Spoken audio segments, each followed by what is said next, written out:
Hello students, new light institute के YouTube channel पर आप सभी का स्वागत है। बच्चों, आप सभी ने आज ऑल इंडिया टेस्ट सीरीज का पहला टेस्ट दिया और आई होप आप सभी का टेस्ट बहुत ही अच्छा हुआ होगा। बच्चों, यहाँ पर हम लोग स्टार्टिंग 5 क्वेश्चंस के सॉल्यूशन डिस्कस करेंगे और रेस्ट ऑफ द सॉल्यूशंस के लिए आप हमारी एप्लीकेशन पर विजिट कर सकते हैं। So let's start from the first question. बच्चों, first question is based on Avogadro's law.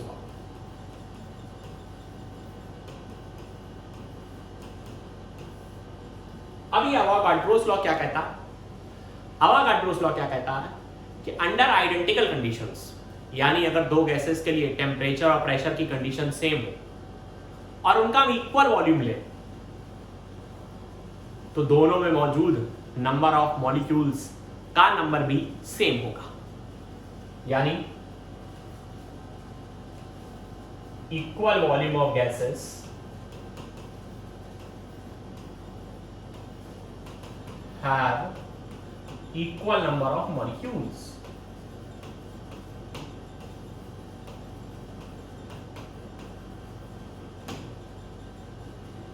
यानी दो गैसेस का अगर हम वॉल्यूम इक्वल लें तो उनमें मौजूद नंबर ऑफ मॉलिक्यूल्स का नंबर भी सेम होगा। आइए देखते हैं। अब यहां पर जिन दो गैसों की बात कर रहा हूं बेटा, O2 है और दूसरा SO2। अब देखिए, आपको कह रहा है कि 1 लीटर O2 में n मॉलिक्यूल्स है, तो जरा देखिए 1 लीटर O2 में जो नंबर ऑफ मॉलिक्यूल्स है मान लिया वो कैपिटल N, ऐसा सवाल कह रहा था। अब दूसरी गैस की जो बात कर रहा हूं SO2, यहां से आपको क्लियर हो गया कि बेटा अगर हम इतना ही वॉल्यूम SO2 का लेंगे तो उसमें भी मॉलिक्यूल कैपिटल N होंगे। आइए देखते हैं क्वेश्चन में क्या पूछा गया। क्वेश्चन में पूछा गया कि 2 लीटर SO2 में कितने मॉलिक्यूल्स होंगे। तो अब सिंपली यूनिटरी मेथड बचा कि अगर 1 लीटर में n मॉलिक्यूल्स हैं तो भाई 2 लीटर SO2 में कितने मॉलिक्यूल्स हो जाएंगे, जस्ट डबल, यानी कि मॉलिक्यूल्स का नंबर हो जाएगा 2n। आइए देखते हैं गिवन सेट में कौन सा आंसर सही है। तो in given set of options the correct answer will be option C, which is 2 into n।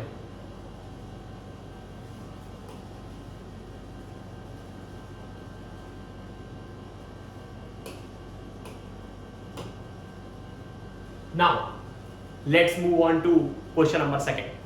Question number second में एक बड़ी खास बात है कि कंसंट्रेशन दिया है ग्लूकोज की और वो दिया है 0.9 ग्राम पर लीटर। अगर आपने इस टर्म को पकड़ लिया तो ये क्वेश्चन निश्चित ही आप सही कर लेंगे। ग्राम पर लीटर बेटा स्ट्रेंथ यूनिट होती है, यानी कि ये दिया हुआ है आपको स्ट्रेंथ ग्लूकोज की। और देखिए क्या रिक्वायर्ड है, रिक्वायर्ड है मोलैरिटी, यानी कैपिटल M।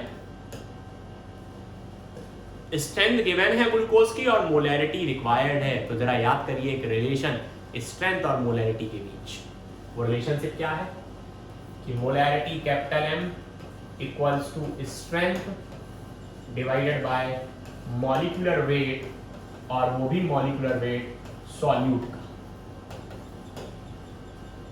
स्ट्रेंथ दी हुई है हमको और स्ट्रेंथ दी हुई है 0.9। ये ग्लूकोज का फॉर्मूला भी दिया हुआ और आप इसका मॉलिक्यूलर वेट निकालेंगे तो इसका मॉलिक्यूलर वेट कैलकुलेट करने पर आता है 180। तो 0.9 डिवाइडेड बाय 180, जब आप इसको सॉल्व करेंगे तो यू विल गेट 0.005 मोलर, यानी कि मोलैरिटी। तो इन गिवन ऑप्शंस में 0.005 ऑप्शन नंबर सी में मेंशन है, तो correct answer for this question will be option number C.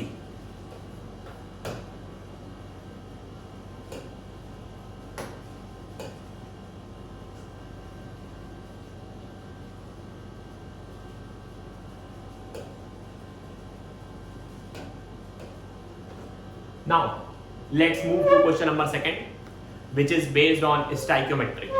Let's have a look. सबसे पहली बात तो है कितना ऑक्सीजन रिक्वायर्ड है 1 लीटर प्रोपेन को बर्न करने के लिए। बर्न करने का मतलब होता है कंबशन। तो सबसे पहले बच्चों कंबशन की इक्वेशन लिख लें। तो C3H8 ऑक्सीजन की प्रेजेंस में जलाया। हमारे सभी बच्चे जानते होंगे कंबशन के दो प्रोडक्ट फिक्स्ड हैं और वो प्रोडक्ट हैं CO2 और H2O।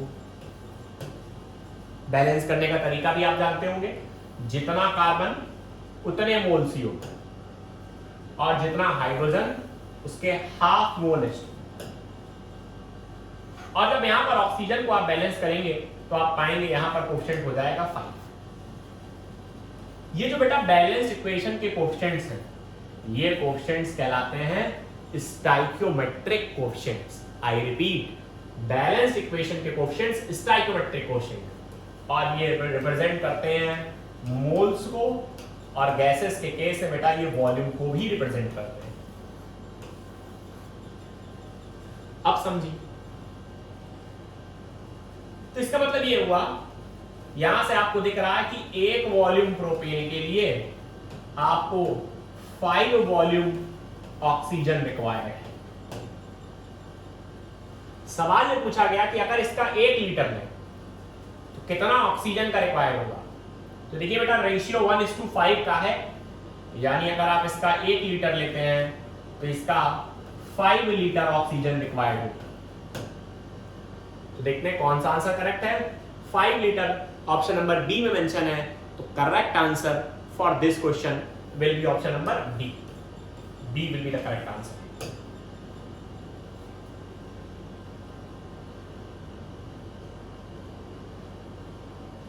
आज आते हैं क्वेश्चन नंबर 4 पे। बेटा यहां पर वॉल्यूम पूछा, और खास बात यह है कि जब भी बच्चों से वॉल्यूम पूछता है तो उनको लगता है कि मोल का तीसरा वाला फॉर्मूला जो कि होता है given volume upon molar volume, उसको अप्लाई कर दिया जाए। पर यहां पर बेटा वाटर है, इसका मतलब वाटर लिक्विड स्टेट में है, और अगर आप बच्चों को याद हो वो थर्ड वाला फॉर्मूला वो सिर्फ और सिर्फ गैसेस के लिए ही एप्लीकेबल है। आप क्या करेंगे, जब भी लिक्विड का वॉल्यूम निकालना हो तो आप नोट कर लीजिए इस बात को, बहुत इंपॉर्टेंट बात है कि we make use of density, यानी डेंसिटी की हेल्प से हम लोग लिक्विड का वॉल्यूम कैलकुलेट करते हैं। जरा देखिए, volume occupied by 1 molecule of water. तो सबसे पहले बेटा मास निकालते हैं एक मॉलिक्यूल का, या वेट निकाल लेते हैं एक मॉलिक्यूल का। तो अब समझिए, वाटर के अगर बेटा हम Na मॉलिक्यूल्स ले रहे हैं,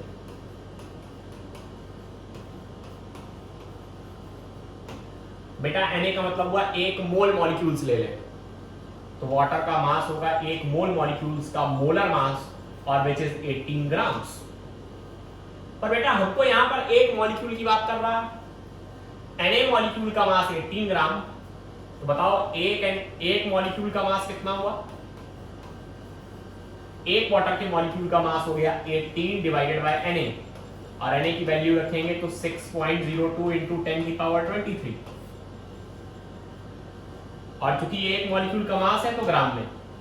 जब आप इसको सॉल्व करेंगे तो सिंपली आएगा अराउंड ये 3 इंटू 10 की पावर -23 के ग्राम। अब ध्यान से देखिए, यहां पर वाटर की डेंसिटी आपको पहले से दी हो, ना भी दी हो तो आपको पता होनी चाहिए डेंसिटी का मतलब होता है वेट बाई वॉल्यूम, और वाटर की जो डेंसिटी होती है वो होती है 1 ग्राम पर ml। इसका मतलब जितना वेट होगा ग्राम में, अब देखिए ये रेशियो 1 कब आएगा, यानी जितना वेट होगा उतना ही वॉल्यूम होगा। भाई कहीं ऐसे लिखा हो x/y = 1, तो 1 कब आएगा, जितना x हो उतना ही y हो। तो यानी जितना वेट होगा उतना ही एक मॉलिक्यूल का वॉल्यूम भी होगा। तो क्या लिख सकते हैं कि वॉल्यूम ऑफ 1 वाटर मॉलिक्यूल, इतना ही वॉल्यूम भी आ जाएगा लगभग, तो it will be equivalent to 3 into 10 की पावर -23 ml। आइए देखते हैं कौन से आंसर में ऐसा ऑप्शन दिया हुआ है। तो करेक्ट आंसर भी ऑप्शन नंबर ए है।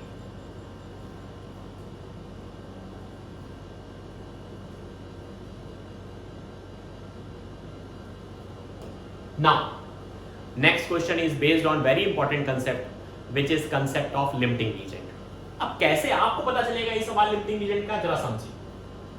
सबसे पहले तो यहाँ हाइड्रोजन और ऑक्सीजन की रिएक्शन कराई जा रही है, तो आप इक्वेशन लिखेंगे कि हाइड्रोजन और ऑक्सीजन कंबाइन करके वाटर फॉर्म करते हैं। इक्वेशन को बैलेंस करिए तो बेटा ये कोएफिशिएंट्स आ गए, ये आ गई आपकी इक्वेशन। अब देखिए ये दिया हुआ है 20 ग्राम और ये दिया हुआ ऑक्सीजन 64 ग्राम। बेटा कभी भी किसी रिएक्शन में दो रिएक्टेंट्स हो और दोनों के बारे में आपको डाटा गिवन हो, या कहिए दोनों का अमाउंट आपको गिवन हो, तो समझ जाइए कि this question is of limiting reagent and we all know limiting reagent is the director of the reaction. यानी लिमिटिंग रीजेंट ही तय करता है कि प्रोडक्ट कितना बनेगा। तो सबसे पहले तो यहां पर हमको तय करना पड़ेगा कि लिमिटिंग रीजेंट कौन है। अब देखिए यहां पर दोनों का मास दिया हुआ है।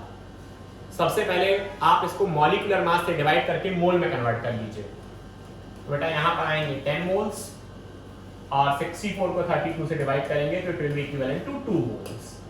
अब देखिए आगे की बात, यानी इसके मोल हो गए 10 और इसके मोल हो गए 2। अब आपको पहचानना है लिमिटिंग रीजेंट कौन। लिमिटिंग रीजेंट पहचानने का एक आसान सा तरीका है कि जो मोल्स गिवन हो मोल अपॉन स्टोइकियोमेट्रिक कोएफिशिएंट करिए, और जिसके लिए वैल्यू कम आए दैट इज लिमिटिंग रीजेंट। तो जरा देख लीजिए, एक बार हाइड्रोजन के लिए करिए और एक बार ऑक्सीजन के लिए। तो गिवन मोल 10 अपॉन कोएफिशिएंट 2 यानी वैल्यू आई 5, ऑक्सीजन के मोल 2 अपॉन कोएफिशिएंट 1 यानी वैल्यू आई 2। ऑक्सीजन के लिए वैल्यू लेस आई, इसका मतलब O2 इज लिमिटिंग रिएक्टेंट। यानी ऑक्सीजन डिसाइड करेगा इस रिएक्शन में कि कितना वाटर प्रोड्यूस होगा। तो जरा देखिए कोएफिशिएंट देख के पता चल रहा है कि 1 मोल ऑक्सीजन 2 मोल वाटर प्रोड्यूस करता है।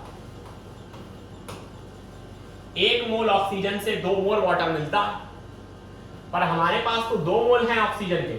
तो जब 2 मोल हैं ऑक्सीजन के तो वाटर के हमको कितने मोल्स मिलेंगे? 4 मोल मिलेगा वाटर। आइए देखते हैं 4 मोल कौन से ऑप्शन में दिया हुआ है। ऐसा ऑप्शन नंबर डी में दिया हुआ है 4 मोल। तो correct answer for this question will be option number D.